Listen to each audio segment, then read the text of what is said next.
Good afternoon, everyone. Welcome to another edition of Synergy's ePanel webinar. I'm Jermaine Reyes. I'm the CEO and President of Synergy Market Research and Strategic Consultancy, and I will be your host and moderator for today's webinar. Now, back in April, just as a brief backgrounder, we kicked off our ePanel webinar series with this particular topic: quarantine implications on consumer behavior, attitudes, and mindsets. And we explored with our expert panelists how the landscape suddenly changed because of the pandemic and how this was shaping the consumers' choices, decision making, and how they were living their lives then, coming shortly from a full lockdown in Metro Manila and other parts of the country. Our expert panelists then shared with us provocations or ponderables for brands to meaningfully connect and understand their customers. Back then, we couldn't anticipate yet how the consumers would be reacting to brand messaging programs, efforts, and we needed to understand them really carefully, check the sensitivities involved, and test some ideas or efforts that we have as we moved along in building our business continuity programs. Now that we are in our almost 8 months into this quarantine, we're bringing back this topic for an update to understand what lessons we have learned, how our customers have changed, and how they're coping now, and how this can potentially evolve still in the future, in the whether near or medium term. These are hoped to provide us with ideas for future consideration for our brands, our businesses, so we can continue to stay meaningful for the next normal or future normal. As brands are trying to navigate still through the uncertainties and think of how to recover from the adverse impact of this pandemic, we wonder, what is the future like for all of us? It may still be difficult to clearly understand what lies ahead, and to a certain degree, understand how to anticipate further our customers. But given the past months, we can probably learn from what have happened and understand where or what the trajectory could be for our customers, for our businesses, and our brands. So these and many more will be tackled in this session. We may not be able to cover all the answers, but we can use this particular session to start off conversations around all of these. Because as we try to create our business continuity programs or recovery programs, we continue to, or we constantly need to reframe and understand further what's happening and factor those into our programs. So for some of you who have been tuning in to Synergy's ePanel webinars, we have been tackling marketing and inciting topics to create meaningful brands during this pandemic. So kindly check our YouTube account, Synergy Market Research and Strategic Consultancy, and see our past episodes, which include this particular one, quarantine implications on consumer behavior, attitudes, and mindset, okay? And social listening during social distancing. We also have had a session on building meaningful brands through consumer inciting, as well as media content insights moving forward. The last one that we tackled was last September, when we had to already start talking about mental health amongst millennials and how brands can meaningfully connect with millennials and address their anxieties and concerns. So, and we are planning to have a second part to that, either in November and December. Please watch out for further announcements.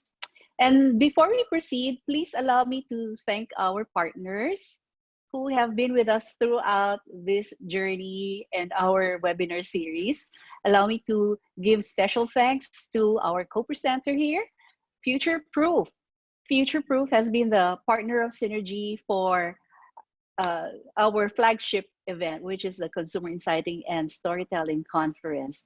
Future Proof innovates learning experiences such as this particular webinar, and they're the ones behind the Alpha Mentorship Program.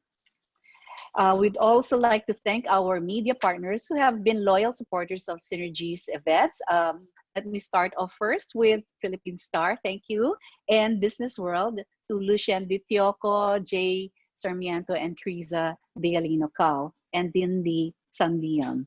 And also a big thanks to Marketing in Asia, or MIA, Jen Kahukom. If you're watching, Jen, hi. Thank you for your continued support. Thanks to Inquirer.net and Inquirer Pop. We are also grateful for the support and of some association partners that we have: IMAP, PMA, Philippine Marketing Association, and PANA. And a few more announcements before we start. I'd like to invite everyone to our virtual event, which is Consumer Insighting and Storytelling WebCon. Our theme this year is Flash Forward. Please check out our website, www.consumerinsighting.com. And if you have questions, just email us through seminars@synergy.ph. And also, a few guidelines, but I'm sure you already know how to navigate around the platforms. But just to make sure that our experience is very good.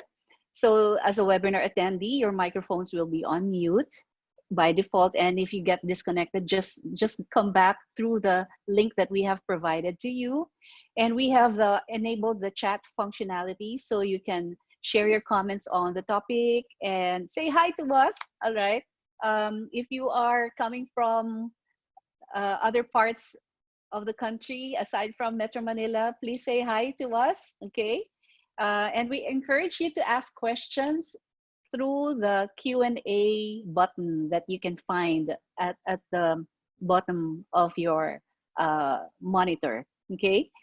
So please, I encourage everyone to engage with our expert panelists, and because they have the collective knowledge and experience on marketing, communications, advertising, creatives, digital and social media, marketing, strategic planning, anthropology, research, branding, retail shopping, to name a few, from both the local and global perspectives. All of our panelists have worked with various industries in their respective corporate and consulting careers. So please help me welcome, in order of appearance, okay, our panelists today, starting with our first speaker, who is a strategist by training. He is Mr. Gino Borromeo. May we have Gino on screen, who has more than 20 years of hands-on strategy experience for brands at the local, regional, and global levels. He is the VP for Strategy Development and Premier Malls Marketing at SM Supermalls. In this role, he oversees the growth strategy for SM Supermalls and also oversees marketing for the group's premier malls. Before joining SM Supermalls, Gino was the Chief Strategy Officer at McCann World Group Philippines, which is the largest marketing communications agency in the country. And at McCann Philippines, he led a cross-functional team of 15 strategists covering expertise in brand strategy, social media, healthcare, e-commerce, digital media, and data analytics. And I really love his byline in his LinkedIn profile. Please check him out, which says he's a strategy person using creativity to grow business. Okay, ladies and gentlemen, please welcome Gino, Mr. Gino Borromeo. Yay! Say hi, Gino. Hi, everyone. Good afternoon. Thank you for having me here. All right. Yes, Here we go. thank you. Our next speaker is a social scientist who is a practicing anthropologist working in the business and enterprise sphere. And as I've mentioned in our past webinar in April, she's a rare anthropologist, as she can straddle both the business and the business or the enterprise world with academe and anthro work. Essentially, she's a business anthropologist. Her breadth of ethnographic research experience encompass understanding consumers in different verticals such as retail and shopping, finance, service delivery systems, food and nutrition, consumer appliances, real estate development, construction, and agriculture, to name a few. All of her work highlight the sociocultural dimension of consumer behavior and its implications on intervention programs and campaigns of brands. She also manages her own outfit, which is Human Centered Solutions Asia. She earned her BA Anthropology from the University of the Philippines and has a Master of Arts degree in Anthropology from the Ateneo de Manila University. Let's all take advantage, guys and girls, of her time here in Manila, because she'll be off to Hong Kong in January 2021 to take her PhD in the Chinese University of Hong Kong. Ladies and gentlemen, let's give a round of applause to Miss Eileen Rondilia. Say hi, Eileen. Hi everyone, nice to be here once again. Hi Gino, nice to be with the team once again. And our last but certainly not the least is an expert joining us again from Singapore. Let's all welcome Miss Peachy Packing. And actually, when I checked her LinkedIn as well, her mantra is to push against the devaluation of human potential in the age of automation and AI. Oh, we love that, Peachy. And this led her to her current role of Master's Program Director at Hyper Island Asia Pacific, a creative business school founded in Sweden. Prior to Hyper Island, Peachy had a fruitful 25-year career in marketing communications, capping this with being the CEO of Ogilvy and Mather. Peachy also concurrently serves as the Chief Connector and Mission Controller of the Just League, a talent lending bank for fourth sector enterprises. Across her colorful career, she assumed many roles, from being an executive creative director to becoming the chief strategist and eventually becoming the managing director for a large advertising firm leading digital transformation across its ranks and client companies. Say hi, Peachy. So now, all right. So to kick off today's webinar, here to provide us a glimpse of the early learnings shared last April and learn what will endure progress and progress further in the future. What are the macro forces to watch out for? Allow me to give the main stage to Mr. Gino Borromeo. Thank you, Jermaine.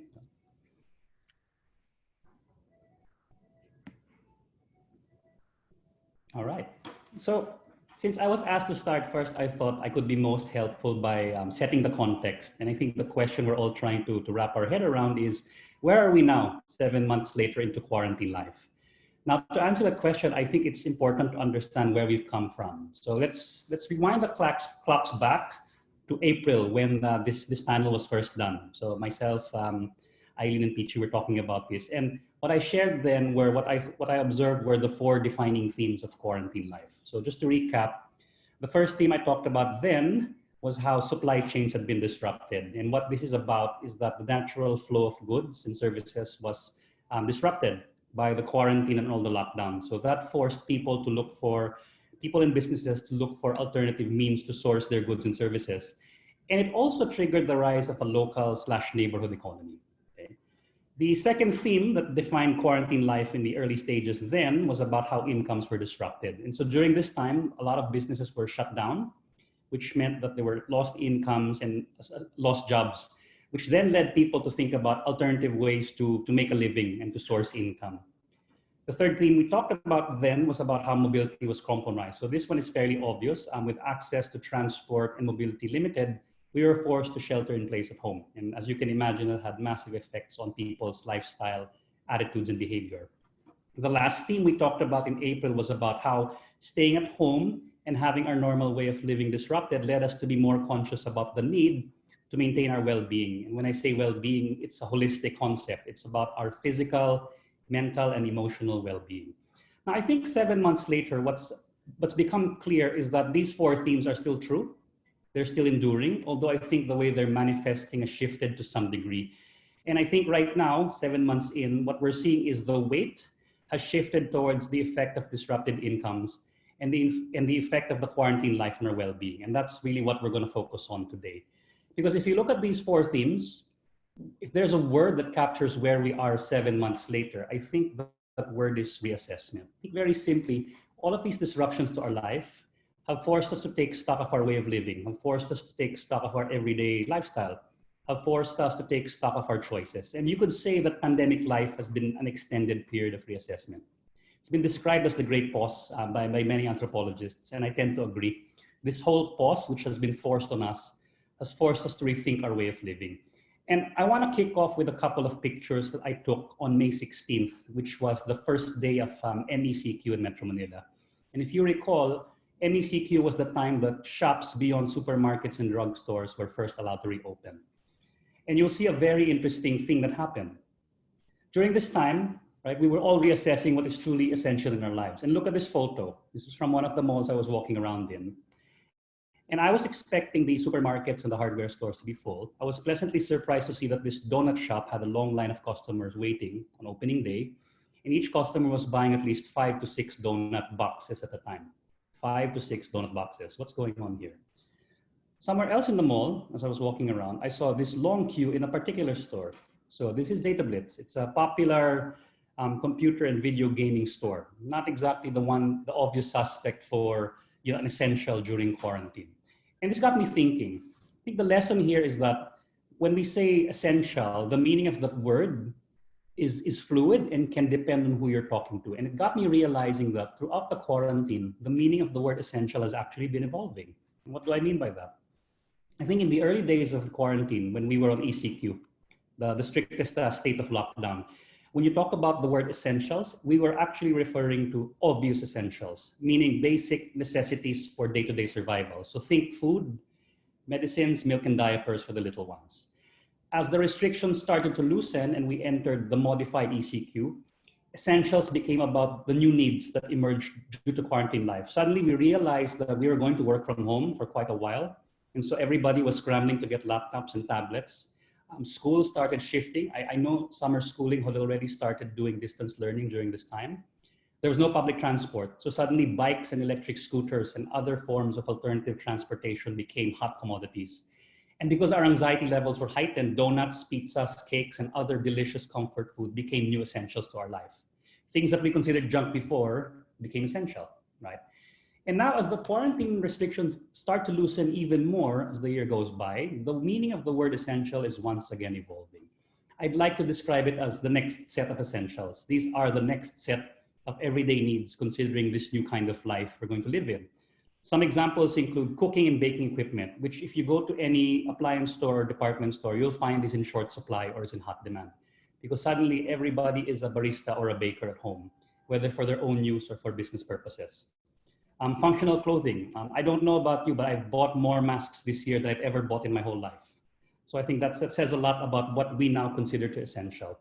And I think the point of all of this is pandemic life has actually triggered the rise of new needs. And if I was to try to categorize what these needs are, I think from my observation and my experience, there are 6. I think the first new need that has emerged has to do with domestic hobbies. So this spans everything from sewing, knitting, to baking, to making coffee. And these hobbies in a way keep us productive and busy. They keep us sane, but at the same time, they help provide some alternative sources of income for people at home. Now, connected to domestic hobbies is this concept of productivity at home, whether for work or school. With more Filipinos stuck at home or spending more time at home, we're looking for ways to be productive. So we're looking for tools, appliances, and accessories that help us remain productive, even though our living and working arrangements have been disrupted. The third need that has emerged during quarantine life, consistent from the start of the quarantine during March, has been the increased need to look after our health and well-being. Obviously, quarantine life has taken a huge toll on us, physically, emotionally, and mentally. And so people now have a heightened consciousness of the need to preserve their health and well-being. Now, health and well-being as a need is not limited to just supplements and the traditional health and wellness products, but strictly speaking, anything that helps maintain the equilibrium of your well-being is counted here. For some people, that's vitamin supplements. For other people, it's exercise equipment. For somebody else, it's beautiful athleisure clothing. right? But it really is about maintaining your health and well-being. The fourth need that has emerged is functional fashion. And under this, I think there are two types. The first and most obvious type is function that serves a functional and protective purpose. So this is now where you see masks, face shields, stylishly designed personal protective equipment and things like that. The other meaning of functional fashion is fashion that is multi-purpose. So imagine two-in-one sort of outfits, a jacket that can be reversible, a more durable set of pants. These kinds of clothes have become more important now because people are looking for things which are more utilitarian, more essential, not as trendy, right? And they're hardworking, so they provide good value for people. The last two needs have a lot to do with the fact that we're spending more time at home. We're looking for take-home experiences. If we can't spend as much time outside of our homes, maybe we can bring the outside world back at home. So take-home experiences, whether in the form of streaming of entertainment or take-home kits from the places and restaurants we used to enjoy, have now become a lot more popular. Connected to that is the phenomenon of comfort food, which is fairly obvious because with heightened anxiety also comes a heightened need for comfort. And so we are consuming more comfort food more than ever before. Right? And I'm going to show you now some photos of some of the products that bring this to life. Some of them have been existing even before the quarantine. Some have emerged. So for example, UV protective glasses, this picture in the middle, this has existed even before the quarantine. But now that we're all spending more time at home and more time on screens, suddenly products like this have become more essential during our new life. Same with treadmills, they've always been there. But if you've ever bothered trying to look for treadmills or weights and other fitness equipment, you'll be pleasantly surprised to see that they're in short supply. And again, that is a reflection of the increased consciousness for health and wellness. Obviously, masks have been a big thing. Every other brand and product has somehow gotten into this. And now we have new innovations, for example, like food products, which you assume could not be replicated for home use, like ramen, have now been transformed into ramen kits as a response to the new demands of quarantine life. So these are just some of the products that are reinventing themselves. There are existing categories too that have seen a resurgence because of quarantine life. And I'm just going to show you a few. Coffee and healthy food and beverage has obviously become more important as people look for ways to maintain their well-being and their overall health and wellness. Hobbies like baking, obviously hot. Gadgets of all sorts have also benefited immensely from the quarantine. So not just mobile phones and tablets, but anything that has to do with making the home better and more comfortable, whether it's a new television, right, a new streaming box, or smart home related devices. All of these are now seeing increased demand. Now, does that mean if I'm a product that's not designed for quarantine life, there's no hope for me? Not necessarily. I've seen instances where brands and products have actually repositioned themselves, reframed themselves to become essential during these times. And here's a great example from the US, the Humble Breath Mint. Now, icebreakers saw their sales plummet significantly during the early days of the quarantine because the main use case was taken away. We normally take a breath mint when we're socializing with people, but in a world with social distancing, suddenly that's gone. So how do you now make the product essential? They did something smart. They repositioned themselves as essential for fighting mask breath. So if you're in a mask all day, you're now contending with your own breath. And they saw that as a new need. And by aligning themselves with that need, they became essential. And I think the prevailing theme of this time of reassessment is that every single consumer now is asking, do I really need this in my life? Is this important? Is this necessary? And that line of questioning has extended to products and services. So as a provocation, I think the question being asked now of every brand, product, or service is, why are you essential to my life, right? And if we can answer that, I think that product or that service will have a relevance in these times and will have a future. If we can't answer that question, we've got to find a way to answer it. Because right now, people are really asking, are you essential to my life? And that's the first new theme 7 months later. Let's talk about the second aspect of reassessment. So with incomes lost, jobs disrupted, all of us are now reassessing how we make a living, right? Now, in the early days, people turned to baking as a way to make a decent living. And we're all familiar with this. There was the ube pandesal craze, which was shortly followed by the sushi break craze. And I'm sure there will be more crazes in the months to come. Now, 7 months later, we saw some new jobs emerge. I don't know about you, but suddenly every other friend of mine has become a financial advisor. And if you have a LinkedIn or a Facebook account, every so often you get added by a person who's now suddenly a financial planner, right? So this is where we are now. But on top of this, there are new employment opportunities emerged and become more relevant because of quarantine life. I'm going to share with you a couple. This one is called Reselly. So this is an app-based marketplace. And the concept here is that it turns any individual into a reseller of products. And the beauty of this is the seller doesn't have to hold the inventory. So you just connect with the buyer and you're selling a product. And when you're ready to ship the product can then be picked up at your nearest 7-Eleven. So you as the seller don't have to handle any inventory. It's all done through the app. It's all automated. And even the payment is remitted to you. And it's what it's done. It's empowered people to suddenly become employed, albeit in a non-traditional way. But this has given people hope, amidst the disrupted incomes and jobs throughout quarantine life. The creative community is a parallel example of this. There is a group called Philippine Nomads Creative Network. And what this essentially is a group of creative freelancers who are helping each other, especially those who've seen their jobs displaced or lost because of the pandemic. And the founder is a creative who's also gone freelancer. His name's AJ Di Marufo. And what he does is he connects Filipino creatives to jobs and opportunities all around the world so that creative people and freelancers can remain productive and continue making a living despite these unusual times. Our field is no different. We're also seeing some new jobs emerge. I came across this article last week from Bloomberg Business Week. Quite interesting. It declared that online associate is the retail job of the future. And you're wondering, what is an online associate? Essentially, it's a person who's advising you and selling you products through video chat or through an online chat function. Now, is this thing happening already? Absolutely. If you look at what's happening on YouTube, we now have a lot of new live streamers and content creators selling products. I've seen in marketplaces, the sellers, yung mga sales lady, they have their ring lights and they're broadcasting their goods through their stall on their mobile phone. So this online associate is already here in the Philippines. And these new jobs are telling us something. This is a need that people need help with. And there's two questions we can answer here. The first is, what new jobs could we provide in our day-to-day capacity as a business? If we can provide jobs, how can we be helpful? What kind of help can we provide people with these new jobs? And there are many obvious opportunities here when you think about how the nature of work and the nature of making a living has changed because of quarantine life. The final theme under reassessment of life is, thanks to quarantine life and we're spending more time at home, all of us are reassessing what home means to us. Now, it's true that as the quarantine restrictions have been loosened, people are going out more, but by and large, the numbers tell us that people are still largely spending time at home. So this is the latest October data from Google's Community Mobility Report. Now, obviously, transit stations are far off from their pre-pandemic baseline, so are workplaces.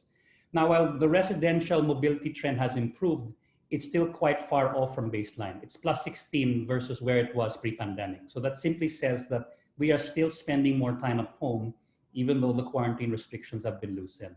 Now, in the early days, I know many of us thought that was fantastic. We had a time to stop, take stock of our lives, maybe indulge in new things like Dalgona coffee, right? Maybe catch up on our Netflix backlog. And in the first month or so, it was a wonderful time. And then as the quarantine prolonged, it started sinking in that this was going to be our life for a while. Then the stress started kicking in. Now we have to start working at home while we have to mind the kids. We have to do our chores while taking a call or a meeting. And suddenly this new life became quite difficult and unwieldy to manage. And in this part of the world, I suppose we're not yet as comfortable and not yet optimized for a life where we're all working from home. And a lot of that has to do with the Asian context. Many of us in the Philippines live in small, modest spaces. And many times we live with our in-laws or other relatives. And so the space of home is not exactly optimized for this new way of living. Now, that comes with a lot of stress. So this is not news. Many workers have complained about the many struggles of working from home. It's not as sexy as it is.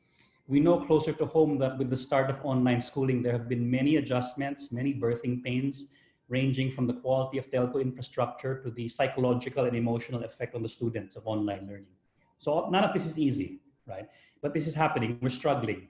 And so people are looking for some help dealing with this new reality. So in many ways, businesses are starting to respond to this.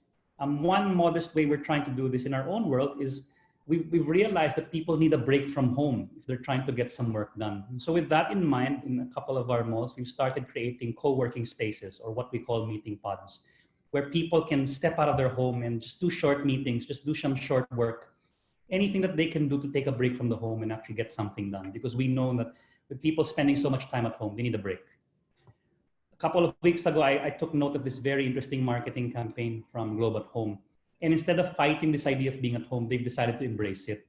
And they're basically telling the story that, now you can live where you live. The world can be right at home if you choose to embrace it. And with the help of technology and a mobile connection, it's a little more possible. And I thought this was interesting as a response from brands. And ultimately, what this tells us is people are home, their equilibrium has been disrupted. How can we help people maintain that equilibrium at home? And when you think about it, it's really at home now where all of these changes, all of these new twists to our consumer life, our consumer behavior and attitudes are converging. So the meaning of home has become more important, and the meaning of home has been redefined. And I think it's going to continue 7 months in, and probably I think at least 12, 18 months into this quarantine life. And to talk more about home, I'd like to hand over to Eileen, who has a lot more to say about this topic. Thank you.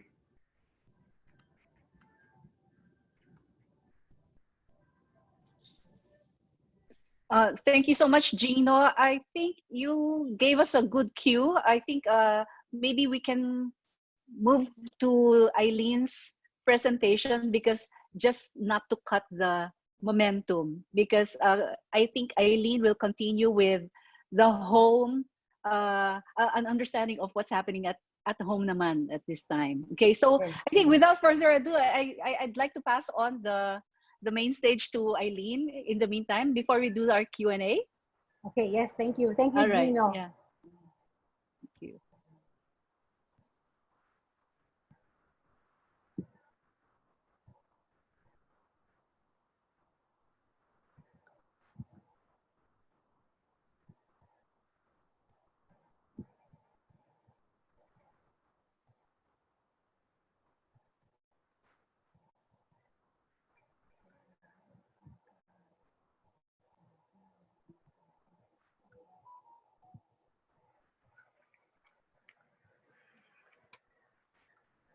Okay, again, Gino, thank you for your keynote. I think it flows perfectly with my presentation for this afternoon. So this presentation will talk about consumer 7 months after we were obliged, no? So this is not something that is voluntary, to retreat to our homes due to COVID-19. So the assignment is actually to describe happenings and changes of the past months, in order for us to present some observations on how people actually reacted in response to the quarantine. So previously, during our first meeting, I mostly talked about shopping behavior, disruptions in role assignments, and the financial sufferings emerging from the pandemic. I think during that time, the observations were still quite general, something I wish to deepen for this afternoon's presentations. No? So I will be offering you a more intimate encounter with consumers right now. Okay, so as you can see in my slide, the outside world is coming in. So this title actually gives you an image of what I will be talking about. Said in another way, it's like an outsider. I mean, the quarantine is actually like an outsider who came into our intimate lives. Number one, it's unannounced. And number two, possibly it's unwelcome. For this webinar, I did an inside-bound ethnography for us to generally see how most homes underwent sudden transformation to suit changes in the various facets of their lives affected by the quarantine. So we will employ a process of defamiliarization. So this is a way for us to look at the ordinary, because we tend to take the ordinary for granted. We will look at it in an extraordinary way, like it's something new or strange, so that we could call, pattern insights on consumer behavior. Things seem trivial when we are embedded in it. We do not usually think of it as worth talking about. But because we tend to take things for granted, we tend to think that it's unimportant, no? Okay, so for my presentation, I only have 3 points. So number one, we will be doing a review of what the quarantine is. So we will be doing that so that we can connect it to our main task of tracking the changes in consumer home life. And then I present the case studies, some aspects of the transformation. So I will only give you 5. in the interest of time, so enough for us to crack anchors for conversations later. And lastly, I post one question. Okay? So this is what I want to argue. I want to argue that there has been an inadequate conversation on how people or consumers have accommodated this major transformation in our lives. So how did it affect our everyday affairs? Most conversations center on working from home, the online classes, hobbies like baking or watching Netflix. I feel that these are significant, don't get me wrong, but nonetheless, I think that they are partial accounts that do not quite capture the total picture of how these bits of information connect in reality. No? So consumers are preoccupied with a lot of things, and most of it deals with actual tasks in reorganizing everyday lives in order for them to get to a normal. So there are actually real activities, tasks, routines that we had to redo in order for us to somehow move into that sense of normalcy. So in using these everyday actions, we actually leave out how people reconfigure their everyday affairs beyond the wearing of masks, physical distancing, hand washing, etc. So we have to capture the intricate adjustments that they have to deal with and eventually get hints of how they feel about it. So my question is, do you agree with the statement that the quarantine changed the order and rhythm of our home life? No? So perhaps we can make a poll and see how you would react to this statement. No? Right?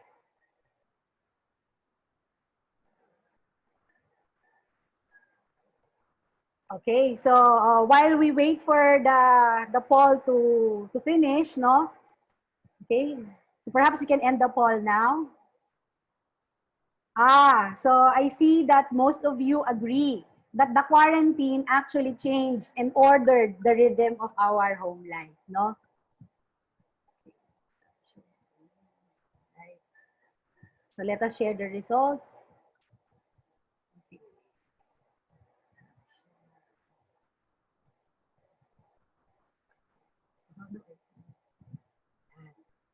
I think the answer is 100% resounding yes. Okay. So talagang yes 32. talaga. Yes, yes. Ang bilis nila actually sumagot. Yeah. Thank you. Thank you. Thank you. Thank you for participating in our survey. Okay, so this is not moving. Okay, so when we talk about quarantine, we think about number one, yung government mandates and penalties. So this refers to the COVID mitigation tactics that has been handed to us by the authorities. And it includes physical distancing, curfews, the quarantine pass, the thermal checks, filling out contact tracing forms, face mask wearing, face shield, among others. No? And there are a range of formal penalties to it. No? So pwede kayong matiket, there are fines, there are even jail times. Sometimes social control suffices. So you will be denied entry, you will be inconvenienced, o kaya pagagalitan or isi-shame ka na why are you not subscribing to the minimum health standards. No? So this usually happens when we are entering establishments. No? So basically, there's a restricted movement in public spaces. Okay, so we cannot go out and do things outside of the home, no? And we have seen and we have experienced non-establishment-based service delivery. And that, I think, is very crucial and critical to how the home has been transformed, no? So when we talk about non-establishment-based service delivery, so on-site business and office operations were curtailed. It's either they closed shop, nagkaroon ng shorter work hours, minimum staff, or they can only accommodate limited capacity. No? So off-site office operation had to be instituted, okay? Of which the work from home arrangement became a norm. No? Okay, so this is what we observe. No? So walang office, okay? No school, Okay, we are no longer conducting our education or learning in the confines of the school infrastructure, no?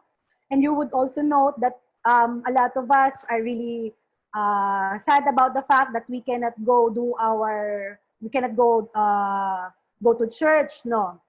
Okay, so no restaurant dining. But despite of all these closings, no, life must go on. Okay, and we are now all doing this at home. So all of a sudden, all of these services will be fulfilled, will be delivered, and will be conducted inside our homes. Hence, the outside world coming in, invading our home life. Okay? So we had no choice but to take a swift journey to change, no? And this change we will be documenting in 5 aspects, no? So we would see how spaces, people, and stuff, so ito yung pinaka-essential, had been reconfigured. We have assembled work areas. And this assembly of work areas and this encroachment of the workplace inside our homes have actually created blurred boundaries. And I will explain to you later what I mean when I say blurred boundaries. And then the rules that emerge in order to address these blurred boundaries, in order for us to establish some kind of order inside our houses. No? Lastly, we will be talking about reimagining leisure time. Okay. So, when I went out or when I went to talk to some people on how or what the pandemic or the quarantine did to their everyday lives and how they are reacting to this intrusion of the home space by the services that are coming in, ano, the very first question that was mentioned was, saan ako pupwesto? Ano?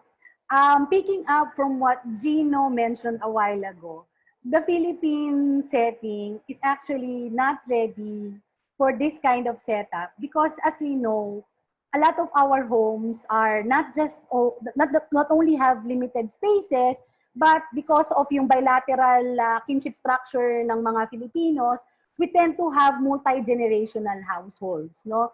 So nagkakasama-sama dyan si lolo, si lola, tapos yung tita na newly married will also be found in the same household. So you can imagine the density of people living in a in the home, no? So the consideration that immediately pop up is yung mga stuff, the objects of life that we need in order for living. Okay? The stuffs of life that we bring to school, to the office, okay? Yung mga trinkets that we have, okay? Paano natin sila itatago? How can we hide them so that they will not be visible to the outside world? Because there's still a demarcation between the outside world and the domestic space, no?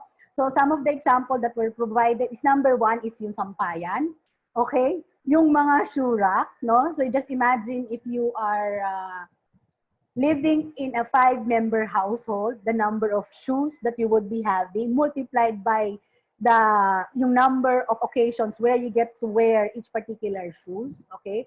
Yung mga kusina, grocery, and other stuff. Not to mention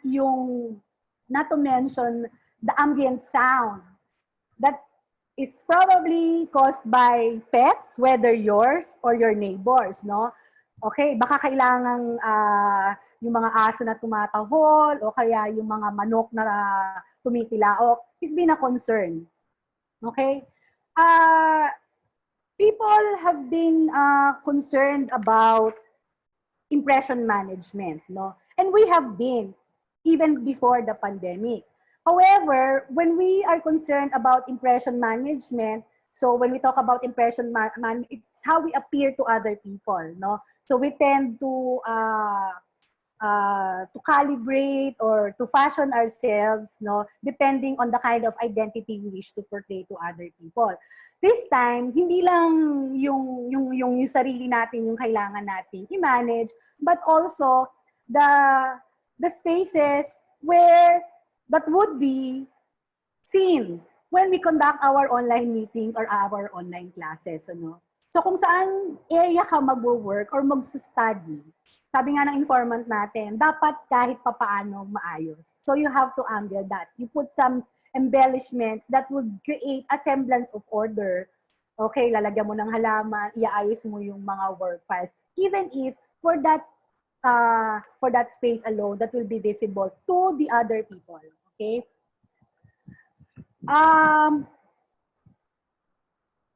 So there, so impression management. So kahit simple lang o hindi magarbo, gusto mong maipakita na maayos ang lugar mo.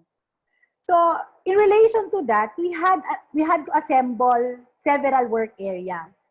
And to the minimum, if you already have one workspace in your home, it's very possible that you would be putting up mga 2 to 3 more, depending on how many people, adults are working or how many children needs to have their study spaces, no?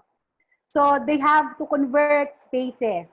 For those who have the luxury of home space, so yung mga guest room, they turn it into an office/study area.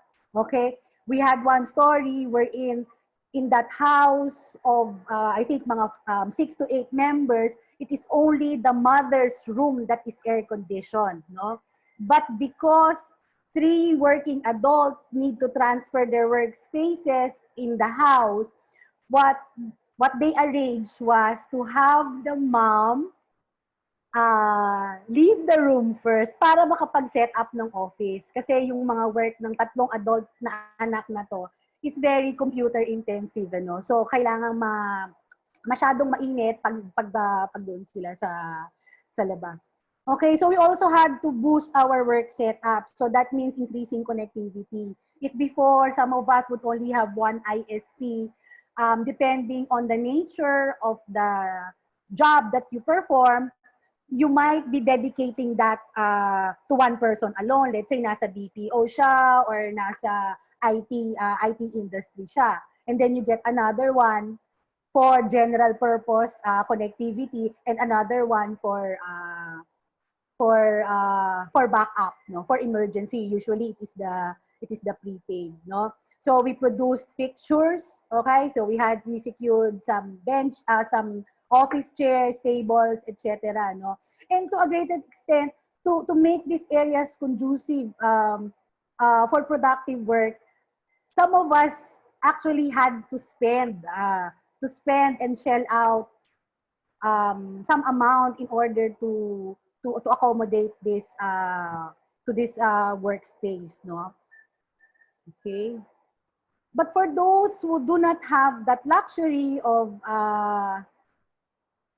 creating or assembling these additional work areas, some had to manage with yung mga shared spaces. Parang may mga tenure system na nangyayari dyan, ano? So there is a strict arrangement among users. So for instance, in the image that I will be showing you, the left, no, this small 1-by-1 computer table is actually holding 4 users. So 2 students, 1 gamer, and an online worker. And they had to be very particular on the time scheduling, okay, of their use, okay? Pati yung kung anong time span lang. Kasi otherwise, it will be difficult for the other users to have or to perform the activities that they would be doing for their work or for their studies, no? Okay. So the result is talagang you would see that there is blurred boundaries that's taking place in the home space, no? So when we say blurred boundaries, what we actually mean by blurred boundary is the fuzzy line. So there's this fuzzy line that demarcates work from home.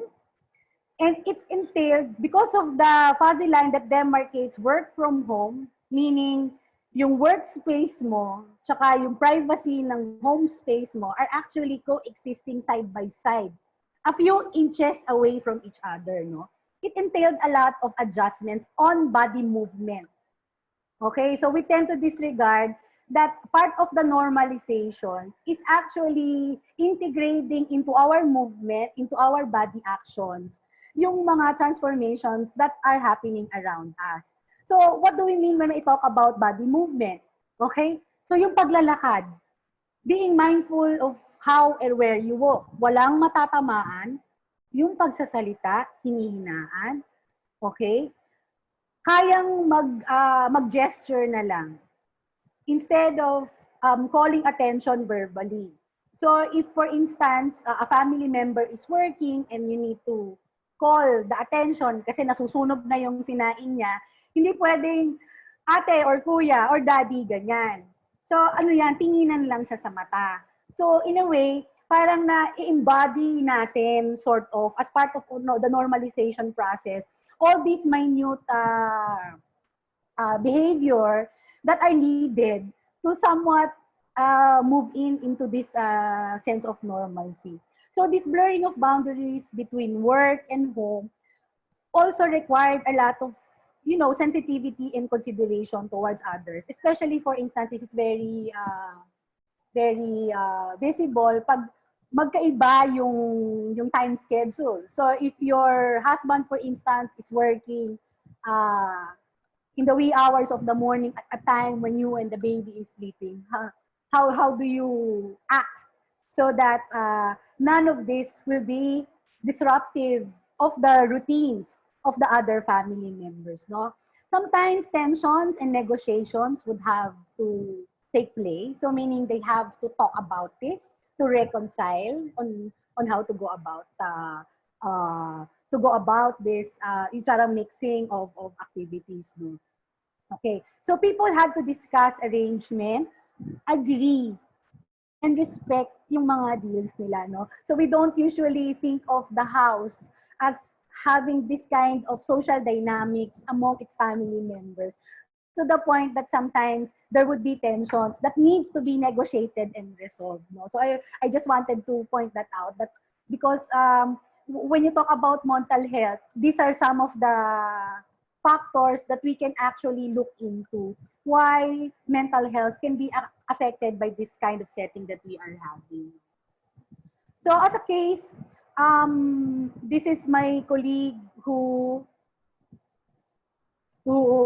actually experienced this tension between during their work time, ano.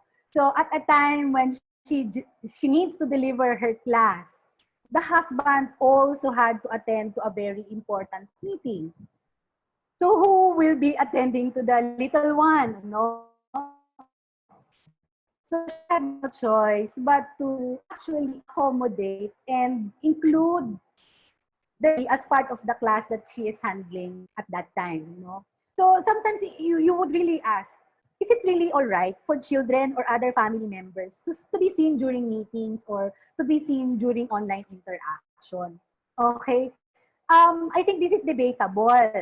Okay, some of us would say na, teka, parang hindi yata. Kasi when you expect that you are working, you have to be working in a very professional manner. But a counter argument to that would be, but this is my home. So technically, it is the workplace that actually invaded our routines, our home life. So if a problem like this happens, how am I supposed to deal with that? Okay? So given this situation, how do we maintain sanity, peace, and harmony? Okay? And when we talk about sanity, peace, and harmony, we would be talking about the convergence of the domestic affairs, the work issues, financial concerns, and COVID-19 anxieties, wrapped up all into in one small space. All right? I don't think mag-a-apply na yung problema sa bahay, di ba? We always hear about this comment, iwanan yan. So the problem at home will stay at home. Okay? And in the workplace,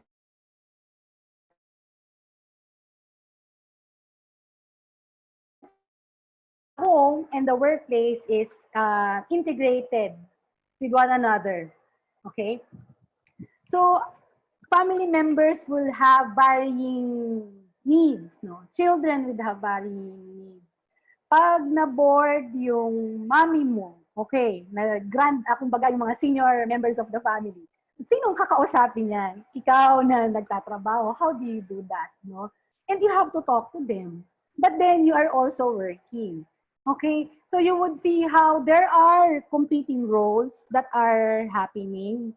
Okay, so when we talk about competing role commitments, you are torn between your domestic chores versus your work tasks, family caring duties versus extended work hours, all right? And yung increased participation of adults in online education. Ano? I will say na even me na who grew up or who know how to use technology is nangangapa pa rin. So talagang it's really very challenging and very difficult. And apart from that, it's also important for us to, speaking about the meaning of home, to think about the contrasting ideas that constitute that meaning of home, okay? So what do we mean by this contrasting idea? So when we say contrasting ideas, the ideas are actually, to begin with, incompatible, not unless we are able to reconcile them at some later point in time. But during early on in the quarantine, early on in the pandemic, it's really quite challenging to bridge together ideas about what home is, and that home is about lounging. Okay, so I would have loved to wear or to come to this webinar wearing my lounge wear, no? So, o kaya comfortable shirt na lang ako because I do not have an air conditioning.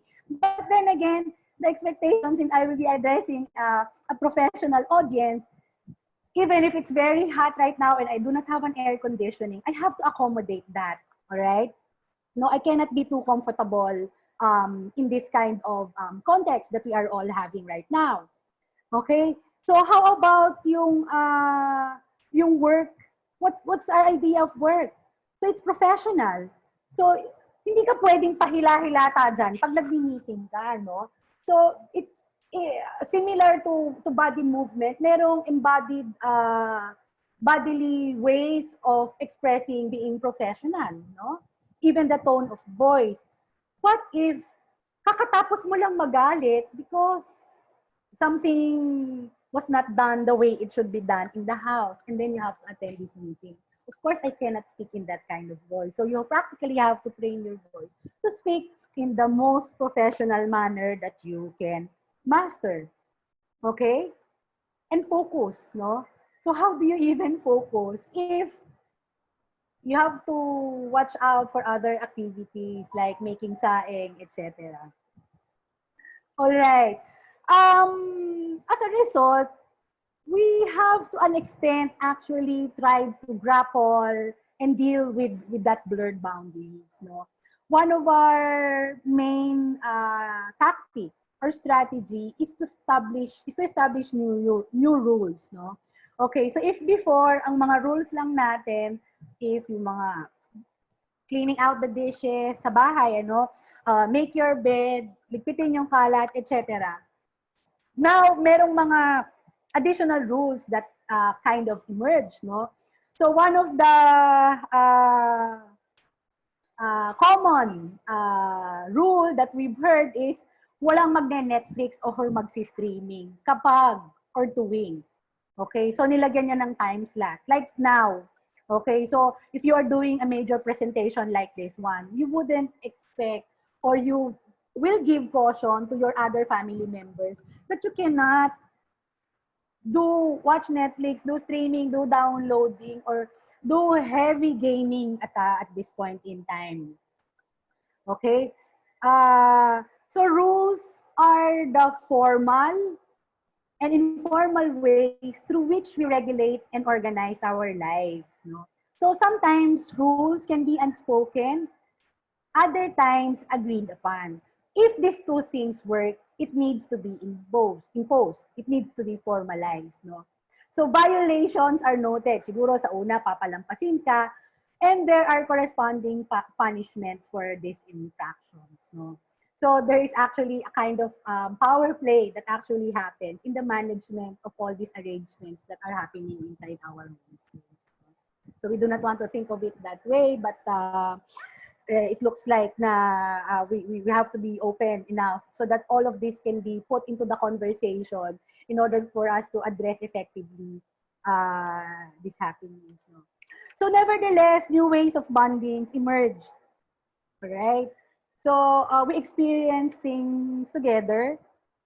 So cooking and eating are very important. You know, cross-culturally in other societies, cooking and eating are actually teaching moments in which society socializes their young members or their children to be acceptable members of the community. So what do we mean by that? So we teach a lot of values. It's not just the cooking that we teach. It's not just the preparation of the food that we pass on, but also yung heritage recipes, no? So baka tinanong na kayo ng mga anak, paano ba lutuin yung adobo? Paano ba? Hindi na sila sa YouTube. Pero because of this pandemic, a lot of us have engaged other family members in order to transfer some knowledge or know-how in the way how food should be prepared, should be cooked, and should be consumed inside the house, up to the table setting, and of course, yung cleaning after. Ano? These are things that we have taken for granted or we have not done much of before pandemic. And sa States, I saw this survey that a lot of Americans have actually think that they are they like this idea of cooking and eating together, no? To the point that they are kind of iffy if they would be returning full blast once the quarantine and this pandemic gets lifted to their dining experience outside of the home. Ano. So teaching moments, okay? Experiencing together, no? So, nako, baka mapagalitan tayo dito. Pero meron pa rin nag-inuman, ano? So, these are socialization opportunities, no? So, but we do it virtually and creatively, no? So, how we do this? So, we set up a date, no? So, I've seen some group chats specifically labeled as inuman groups, and they would have regular sessions usually during weekends, no? So kanya-kanya kayo ng inom, kanya-kanya kayo ng pulutan. And from my participation in some of this, no, so it's actually a way to cap off the week for workers to discuss what happened during the week, no. So on the more lighter side. So dining with the family at home. So we have learned to make a spread. We have learned to somewhat simulate the dining experience, no? So we do it assembly type. So when I say assemble type, so some of the food that could be served will be prepared. So merong mga nakatoka bawat family member. Some of the food can be ordered like desserts, all right, a special dish, okay, or a special menu that would complete yung pinaka-theme ng inyong dining occasion, no?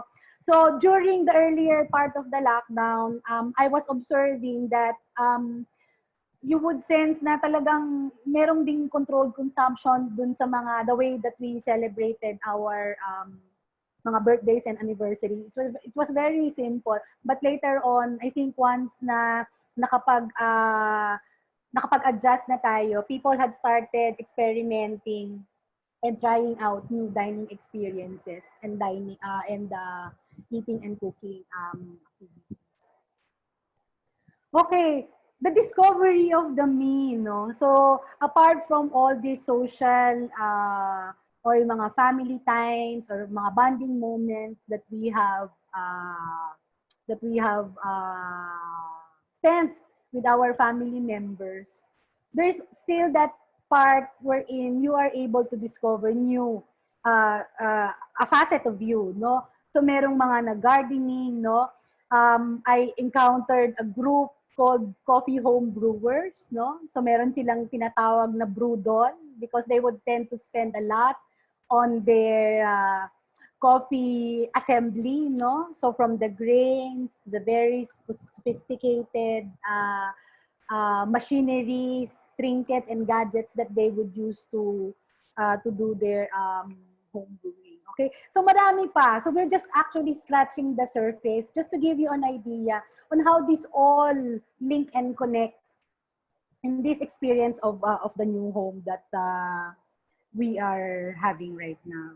Okay, so that's about the end of my presentation. But before I close this presentation, I would like to go back to the statement that I posed at the beginning of this keynote. No, so the quarantine changed the order and rhythm of our home life, and I think a lot of us agreed to that. No, and if you are going to sort of summarize the the many details of this adjustment, I would say that consumers have also organized, journeyed, experienced, discovered the new normal with their creativity. Okay? So for the lack of a venue or other entities thinking for them how they would be crafting their this journey of the pandemic, they were be given a chance to actually do a lot of experimentation. So this experimentation from trying to find out what kind of layout will work, what kind of ingredient will make that recipe more delicious, what kind of work time or what kind of routines will be put in place, no? So talagang we really tried to work on that and sort of test that, no? And I guess this is a way for us to have manifested our, parang ang tawag namin dyan is yung sense of empowerment or agency. Even if we are seeing all, or we are having all these anxieties that is brought to us by the pandemic and specifically the quarantine. Something that, again, we didn't really plan or voluntarily seek to have in our life. No?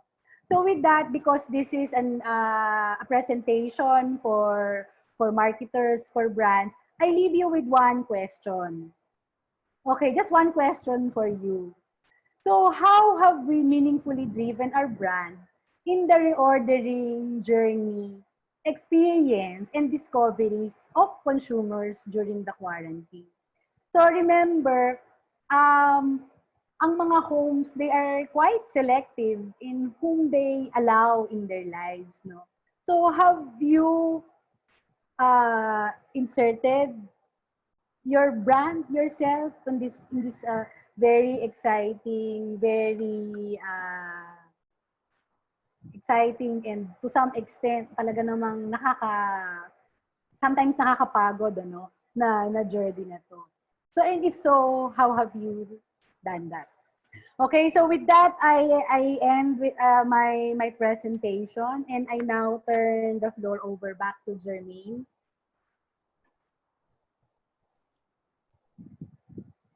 Hi, Eileen Yes. and Gino. Maybe we can just have a few minutes before we turn over the floor to Peachy, because I'm also excited with what Peachy will be sharing. But just to, I hear a lot of evolved. You know, before the pandemic, we talk about Maslow's hierarchy of needs in our whenever we do our review of our marketing and strategies, right?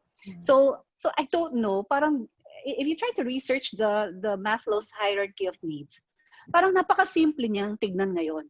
All right? Kasi so far, yes, Peachy, join us. Because so far, you talk about management of anxiety, of stress, of harmony, of boredom, and not just physical, finances, nandyan yan, ano, what else?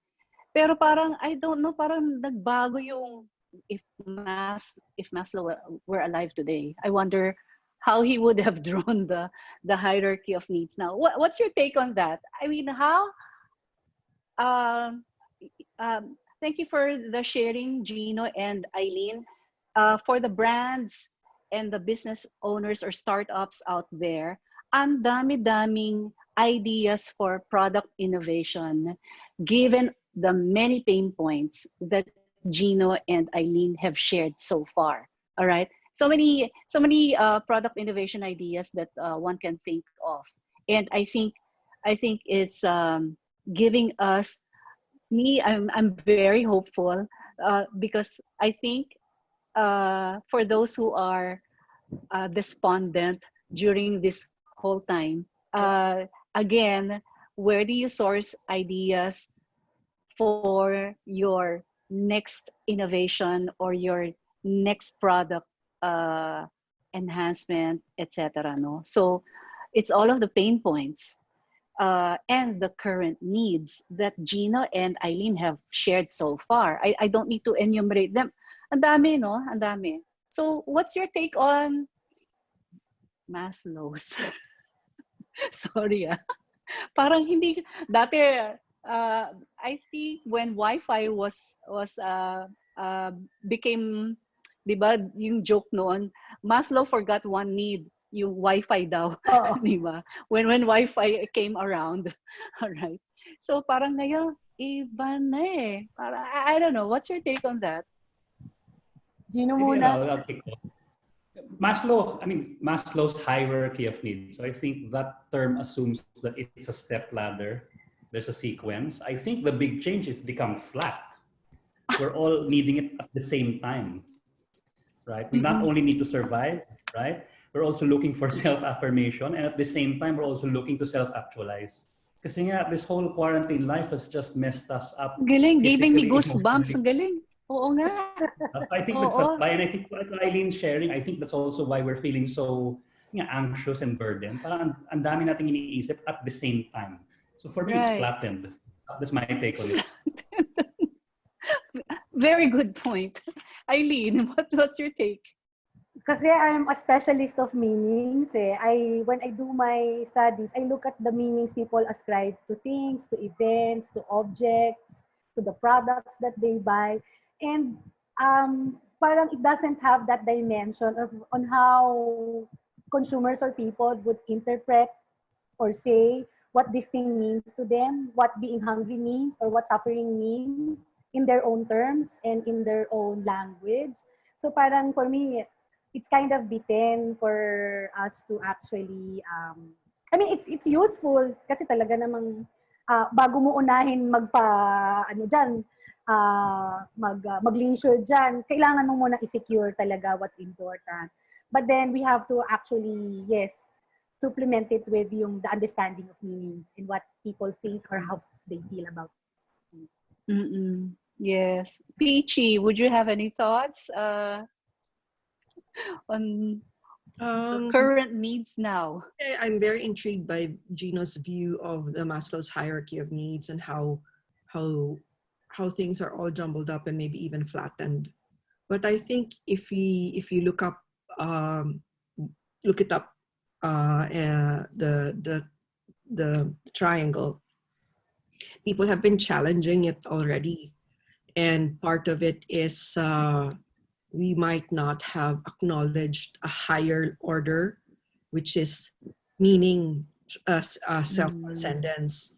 And I think that's and if I mash that up with what Gino has just said, I think it's something like I agree that when you're in this situation, suddenly you don't know which is more has more priority. We always say, Right. what does this mean? What's my role in this? Whether you're hungry or you're not hungry, I think there's another aspect of it that people have considered a great deal while we are in a very peculiar situation. We didn't used to think about it before, but now that families are forcibly separated, you start to think. And I'll just share. I always thought I had a good job here in Singapore. no issues and all that. But the fact that I can't see my children, and then you start to wonder, is this what you really want? Or do you really want to be with your children? And all of these things. So meaning suddenly becomes more important than money, than being able to live in a good place, or so the as what were the words, reassessment. I love Gina's reassessment.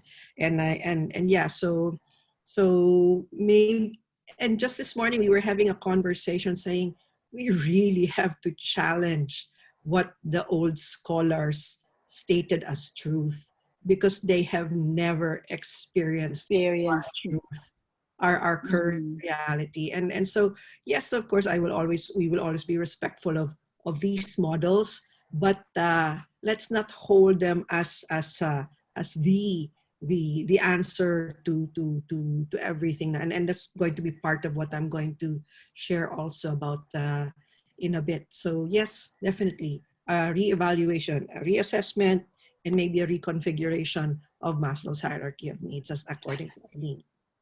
Because as marketeers, we always start off with the need, no? What's the need, and therefore how will we connect as a brand given the needs of our consumers, our customers?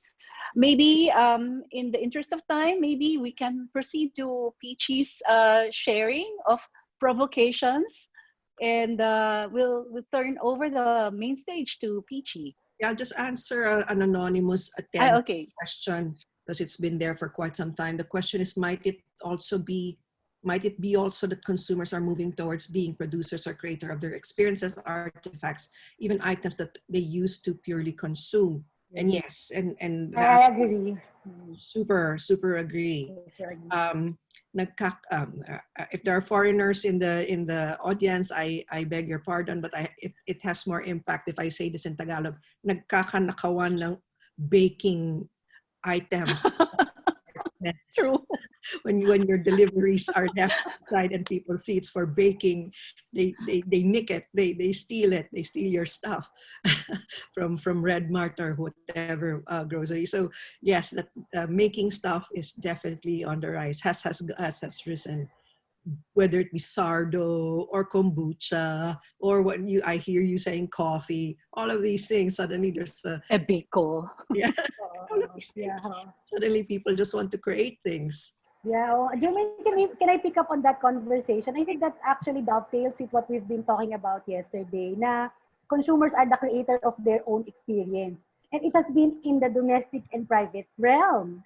So remember, that's the question that I asked. I mean, that's the point that I was trying to raise a while ago when I said that people are selective on whom they want in their lives, no? So that's why I was asking, do you think in that small line, do you think you have been accommodated, you have been included, or have you been locked out? As a brand, something for us to think about. Yeah, so as a brand, you have to think about that.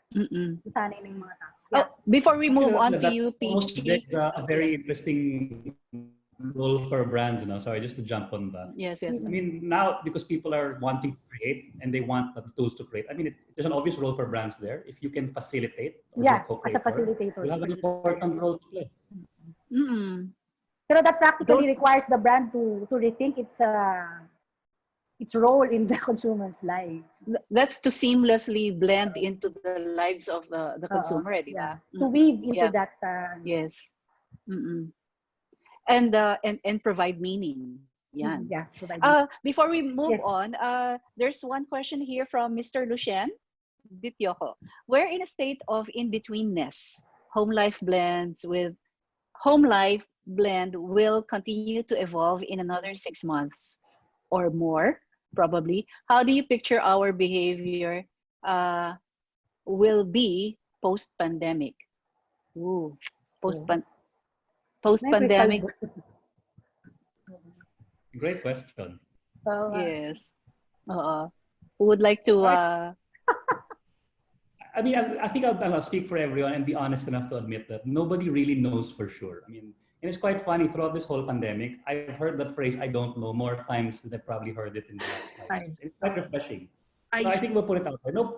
Nobody can say for sure, but if I'm going to take an attempt, I think life will be a little more considered. People are trying to make sense of this new world. So they're going to take baby steps. They're going to be cautious. So I think a considered way of life is personally what I would expect to see moving forward. We're going to reevaluate everything and see if it's in the right configurations, as Peachy had talked about. So there are still a lot of uncertainties kasi. Is that the Yes. reason? And Yes. we just really need to stay tuned into what our customers or consumers are experiencing. Pero ako, what I have noted, people will be more used to change. Hindi na sila nararattle ngayon. Kasi in my experience, for instance, yung mga travel restrictions during, let's say, June, July, the change is by the hour. So people have learned to tune in for the information that they need to make timely decision. So I guess yung discipline of being attuned to what's happening around you can something that we can be embodying in the coming months.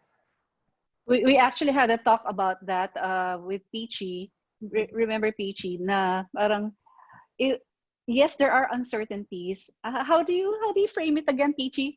There may be uncertainties, but baka naman we can structure some aspects around. Can you share? I think we were discussing the thing that people are, and this is going into what I was going to share. What people are really agitates people is uncertainty, not knowing. But as Gino says, if you come to terms with not knowing, then you can only do what you can do in the short period of time. That in small steps. Let's just get through it in small steps, because I don't think we really have the answers. We get this sense that we're getting to know what COVID is like. We don't really know. Everybody's hoping for a vaccine. We don't know. And I am not afraid to say I don't know when I really don't know. And now the answer among friends is, let's just take it one day at a time. Let's just take it one step at a time. And I guess and I'm going to share later. And it's also in the mindset. What sort of mindset do you have right now? If you're still pining for the past, I'm sorry, you really have to move on. That's gone. That's gone. And things will just be. It's up to us if it's just going to be better or worse. It's really up to us. And then bringing a lot of bringing involved. Bringing it back to brands. It's really baby steps. Then as we move along, you just really study how the landscape is changing and how it's impacting on our consumers. Ako, excited na kami. Oh, yes. Excited na kami, Peachy. All right. Yeah. Share my screen. Thank you. We will continue again. Yes, ang ganda ng discussion. I'll share my screen. I love to hear. I know I've heard a lot of a wealth of it doesn't want to. Okay. Of really good insights from the last two speakers.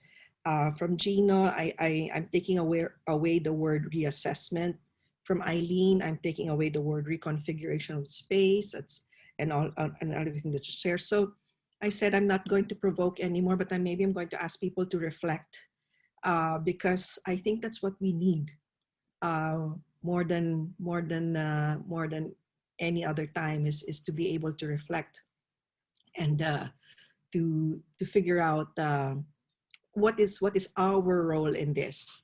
So one thing was and coming off Eileen's presentation on work and how work has invaded home. My first reflection question is what are jobs now? Because I think companies and institutions, organizations are asking themselves, so what will work look like in the future? So if we have seen a picture of what work looks like behind the scenes, courtesy of Eileen, maybe we should go deeper into what's the role of the acronym JTBD. It's what's the job to be done of a job. And I spoke about this a few weeks back, but I don't think I had time to expound. So I'd like to ask the audience, because you've been very generous with your time. I see that there are still about 58 people, 57 people in the room. So if I were to ask you, let's make this interactive. If I were to ask you, and if you can type in the chat, what do you think the role of a job is for you? Now that you're trying to figure out, should people come to work? Should people just be given equipment so they can do it at home? You saw the home. So what's the role of a job for people? So I'd like to know your point of view. If you could just type into type in the chat your answer. Why do we hold jobs? So I'll just wait. I'll just look at my chat. Okay, organizer. What's the role of a job for people? Yeah, share your thoughts. Yes, of course, for the money, income, for purpose. That's interesting. Thank you, Serena. Anyone else? You may say the same thing. Why do we hold security? Thank you, Catherine. How nice. These are really good answers. Maximizing individual value. Wonderful, Stephanie. Popoy says value creation for yourself or for the company, Popoy. Estelle says to help others. Joanna says to keep the business able to pay its people. Service, by doing our jobs, we provide value to others. Great. These are great answers. Survival for present and uncertain future. Mental wellness. That's interesting. We hold a job for mental wellness. Self, company, and the nation. Thank you, Popoy. Daniel says lifestyle maintenance. Super cool. Thank you for that. And also passion. See, it's interesting. And for Norman, hello, Norman, to keep my sanity. Yes, can you imagine just staying at home, not doing, and just staring at your navel the whole time? To keep my sanity. Thank you for that. Yes. So if you would like to feel relevant from Mark, especially if you're old, experienced, but unemployed. Thank you, Mark. May says volunteering is also a job supporting vulnerable groups. Yes.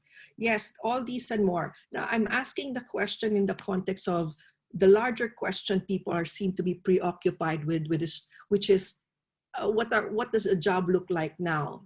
Do we need the office? Are we going to work the same way we used to work? And looking at your responses and trying to figure out why you actually hold a job. It's good to remember, either as employees or as individuals, that a job is not unidimensional. To support my brutal quarantine hobbies, yes. A job is not unidimensional. A job has there are three jobs to be done. There's the functional job to be done, which is income. So I'll do a little bit of alliteration so it's easy to remember. So there's income, and a lot of people responded to income. I have a job, I hold a job because I need income. That's functional, okay? But then the next role or the next job to be done is social, the social job to be done. And the social job to be done is to feel included. You want to be part of an organization. And I see here as some people talking about self, company, the nation. You feel you're part of something. So that's a human need, it's inclusion, to be felt included. And then the third, which is the emotional job to be done, is identity. It defines who you are. And I saw someone say passion. It's a mirror of my passion, etc., etc. So no, there are no wrong answers, because we might be answering the job to be done on different levels.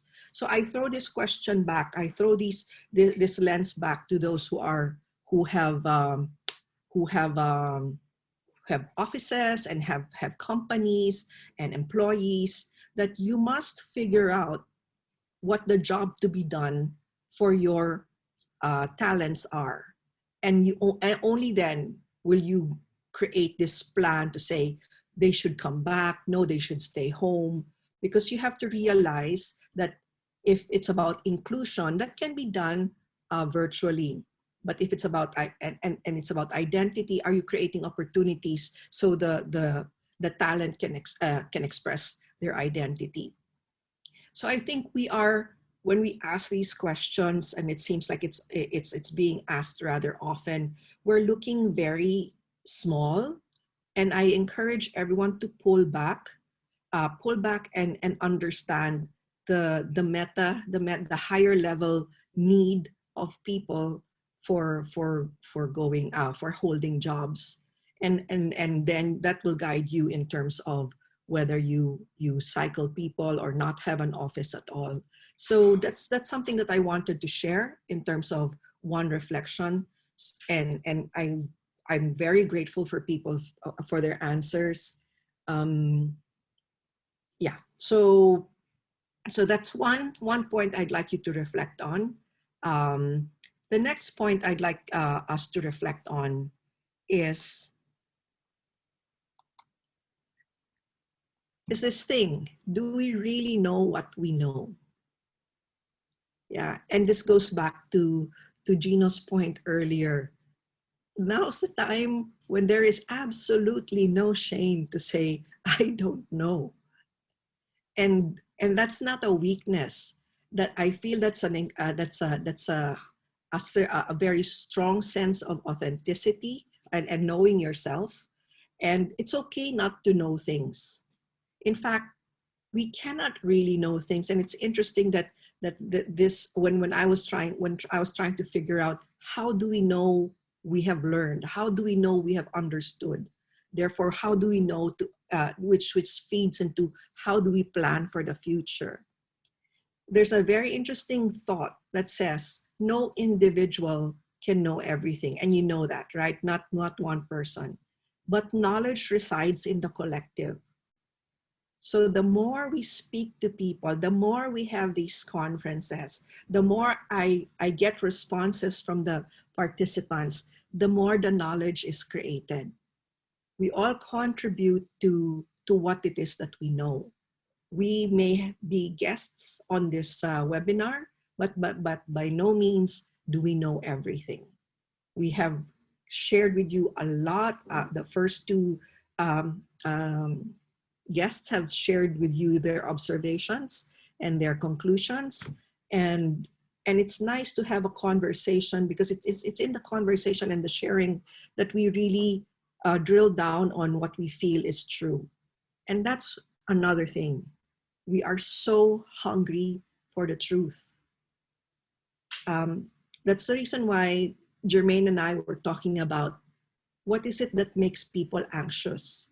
People are looking for someone or something to tell them the truth. They're in constant search for the truth. And I tell you, the truth lies in the collective. It's among us. We know better as a group. No single person knows better than the other.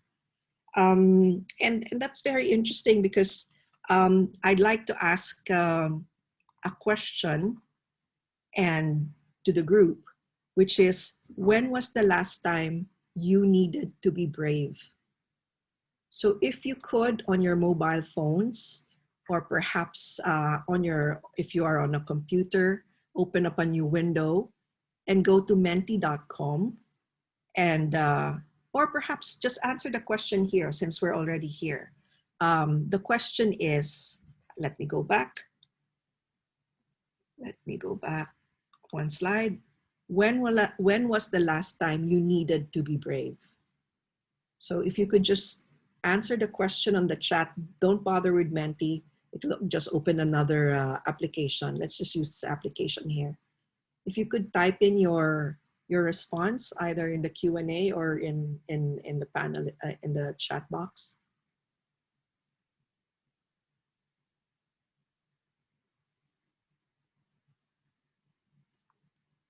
I'll take the silence as reflection. You are really digging deep to find that last when my husband underwent eye surgery. Thank you, Maureen, for sharing that. Your third question is making me cry. I'm so sorry, Lucia. But this is, I said, I'm not going to give you any more provocations. I'm going to guide you through reflection, right? I think you have had enough provocation and had enough insight. Now it's time to go deep into ourselves, because I will make sense later as I close. Before telling people they were going to be redundated. Oh, Gino, I know how that feels. Yeah, really need a lot of courage there. When rebalancing the workforce, same. Honestly, being brave every day is a must for small business. Exactly. Is it Kelly? Kelly, yes.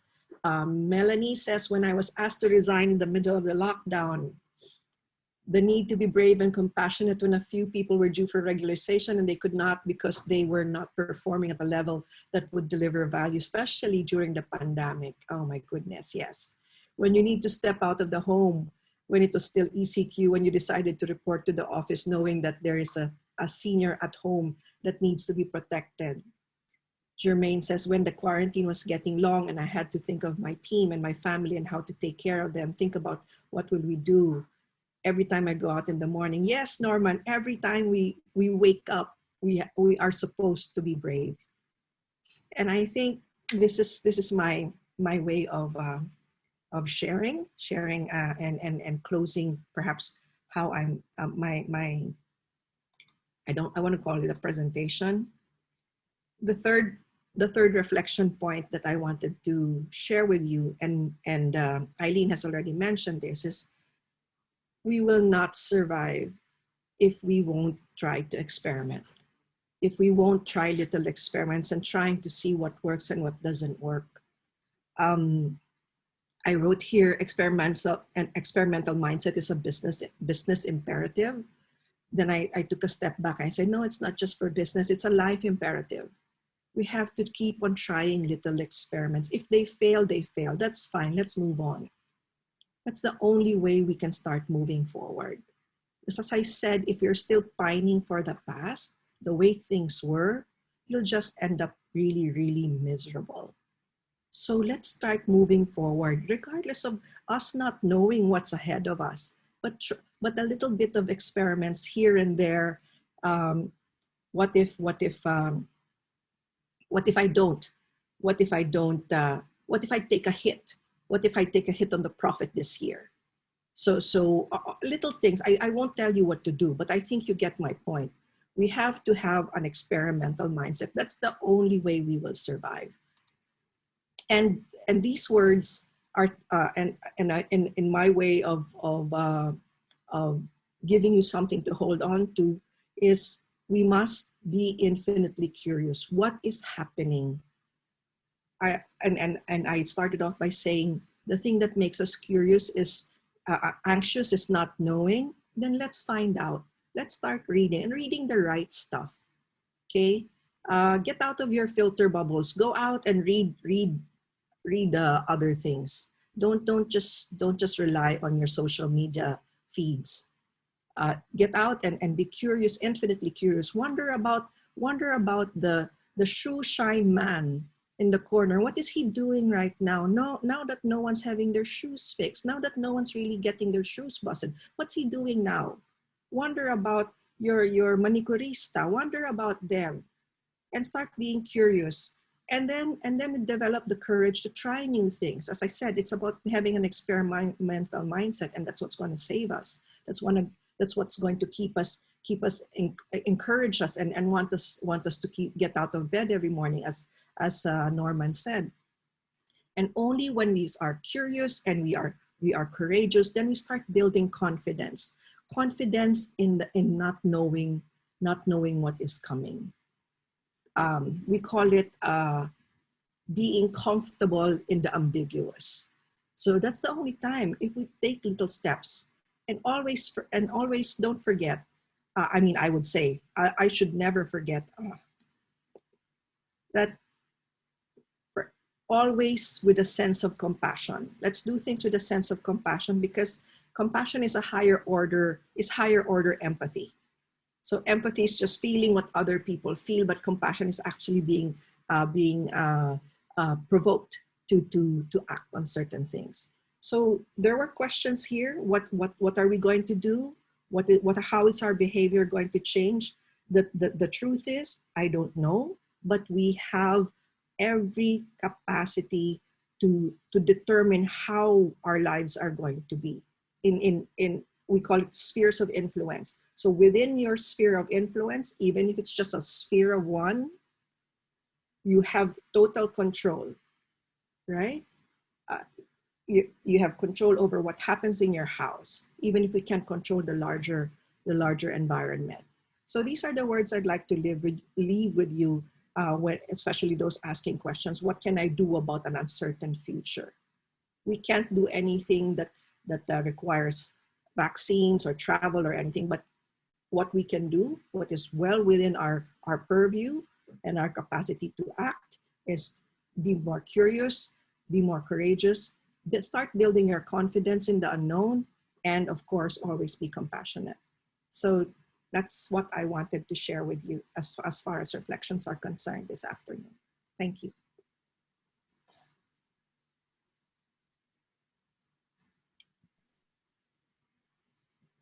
Peachy, I don't want to go live via video. You made Yeah, me cry I know with what you your mean. reflection. Yeah. No, I think, Lucien, if you are listening, remember our last conversation in our last webinar. How can brands be meaningful? I'm sorry. I'm No, just really, I'm just really. I think your question on when the last time you were brave, I think that's how brands can connect really well. I'm really sorry. I'm really sorry. And be really my meaningful goodness, and Jermaine. be really Okay, purposeful, right? absolutely. And wonder about yung magtataho. Kumusta na siya kaya? Ako nga, we have a labandera who hasn't really been able to come to our house, and because there's a community rule, cannot enter, etc. But we've always been wondering how she is. Okay, so I think as brands, without really sobrang empathy na to, sorry. As brands, now's the time to really think about your essence and purpose. And I think without naman our conference, that's how we really dug deep into you know converting our conference into this webcon, and giving this theme flash forward, because we're really thinking about the companies out there. How can they really recover and rebuild? How can we do that without, and we can't do things the way we are doing things as before. So anyway, I think thank you, Peachy. Pinaiyak mo kami. I didn't finish my bit, so don't worry. Yeah, don't worry. No, Jermaine. What you're feeling, I like what Gino said. Gino, if you could say this out loud so everybody can hear it. Yeah. Jermaine, yeah. Jermaine, what I said in the chat thread was, your reaction is exactly what every single one of us today has been feeling the last 8 months. So you're not alone. I mean, I've had my moments like crying like a madman. So I know exactly how you feel. Yeah. It's normal. And us being in the marketing field, I think we have a duty to help other companies help themselves and make sense. Agree, we don't have all the answers, but these conversations help. And nga, I've been racking my brain. How do you connect yung brand purpose mo nga, defining that?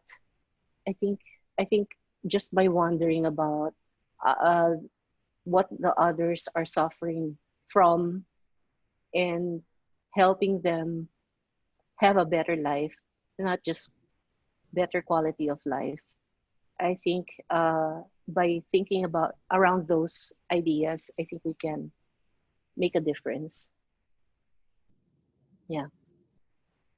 Sorry. Your thoughts? Ano ba to? No, no, I'm sorry if I made you emotional, but No, but I think that hit the nail, Peachy.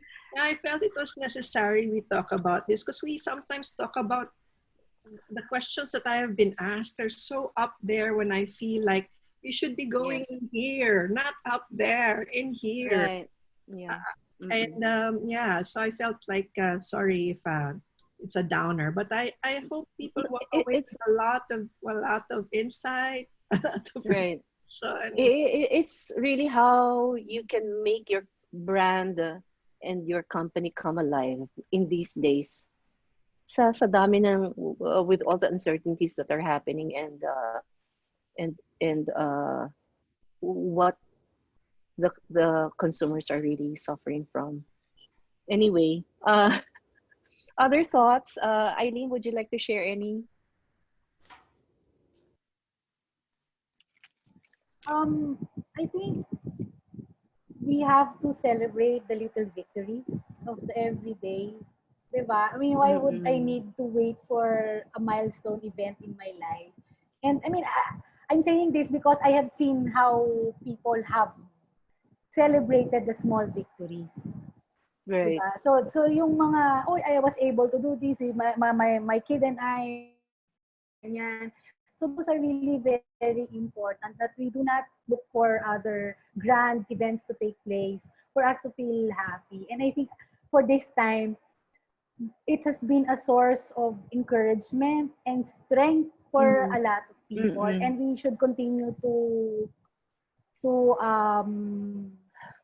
I guess affirm that it's nice that we are doing this for us to yung mga small victories. Yes.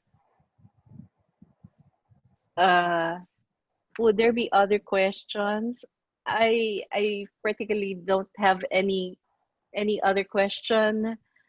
But I think this is such a good sharing of insights and the ability for us to open up our minds on how we can relevantly make a difference out there through our brands, through our products and services. Um, we shouldn't be afraid to, I guess, uh, if our company has been badly hit, we shouldn't be afraid to resurrect and, uh, you know, diversify, I guess, uh, in these days. Yes. Yes, swimming. All right. So, any last words or parting words before we wrap up?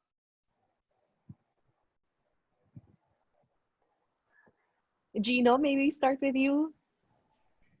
Okay, I mean, I'll circle back to this thing we've been talking about the last 5 minutes about all this uncertainty, the need to embrace it, and just accept that we're not in complete control, but we have to accept it. And one thing that's really kept me sane in these last 8 months has been an old mantra that I've been using as my go-to, but I think more than ever I've held on to it. It's a quote from a computer scientist named Alan Kay. And he says that the best way to predict the future is to create it. And I think more than ever, we need to invent our way to a better future. It's not going to be given to us. It's going to be something we're going to all have to figure out together. And that keeps me hopeful every day. That's my little win. So I hope all of us in some way embrace the fact that that's the way out. We're just going to have to invent it. And we do it together. Yes, very well said. Thank you, Gino. Eileen? Ito na this is the hard part.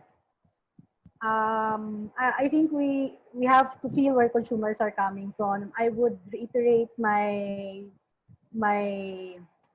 what you call this, that we have to enter their life to know how it is like to be in their lives, no? And now speaking as a social scientist, I mean, for millions of years we have survived a lot of crises, a lot of pandemics, and a lot of difficulties. Uh, People have agency. They know how to mobilize their resources. The resources is not always money. It can be social. It can be Mm-mm. cultural knowledge. No, the way they do things, certain things in a certain way. The way they make the pandesal different from Kichi's pandesal and Gino's pandesal, and that difference is their own creativity manifesting, taking place in a time like this. So with that, I think I'm confident that we can hurdle this pandemic, no? Especially that we are now talking about it in ways that could help other people. We are mindful of their needs, their sufferings, and all. Thank you.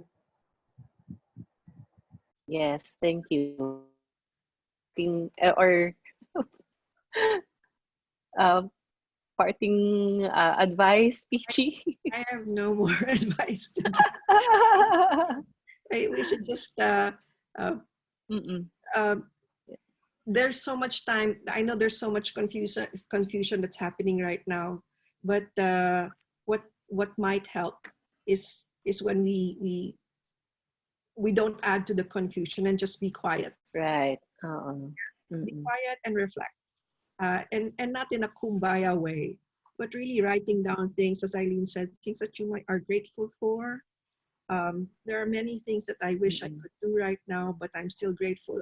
I'm 54, hypertensive. I'm still alive. I didn't get COVID, and I'm well.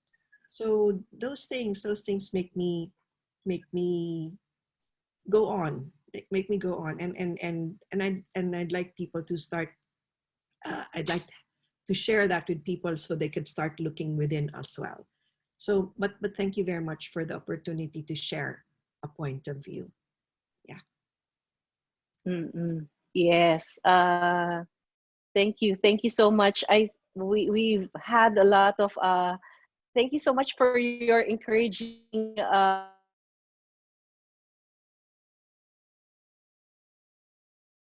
until now. Um yeah, embrace vulnerability. Sabi. Yeah, we are all, 'di ba? So anyway, uh, before we end, um, I hope you were able to see the QR code. Please help us uh, make our webinars better. Okay, you can just take a photo of this, and then you can later on uh, complete this. But also, okay, signing. I'm good.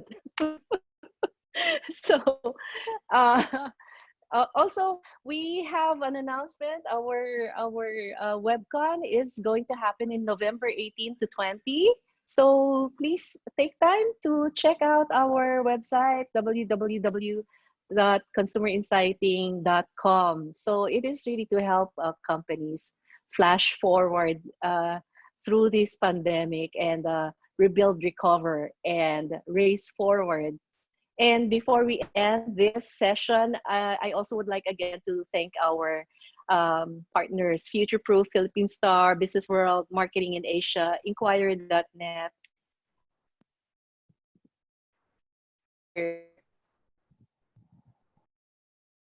Anna.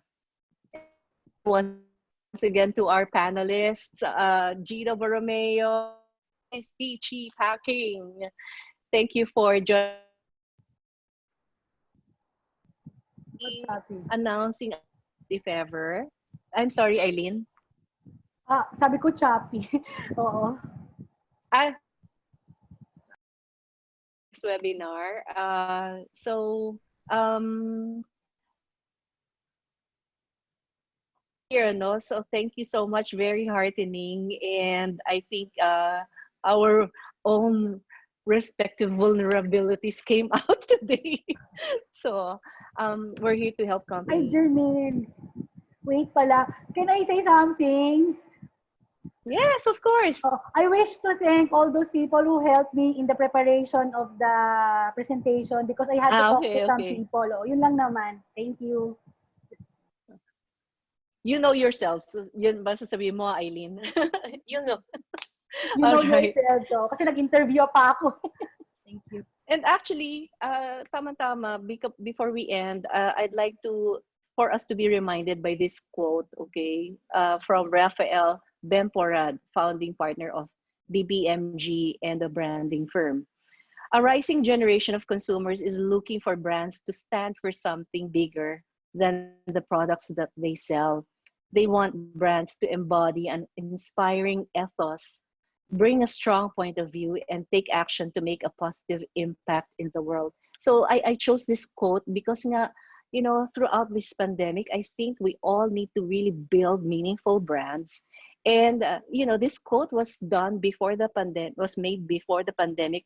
All the more, I think, let's all strive to make our brands take on this strong point of view of affecting positive impact in the world. So go out there and make a difference, right? So with that, I'd like to thank our expert panelists again today, Gino, Eileen, and Peachy. Thank you so much. The provocations became reflections, and I love it. And I think brands nowadays really need to reflect on these things. Um, um, Good luck to all of us, and I wish everyone well. Thank you so much. Thank you. Bye bye.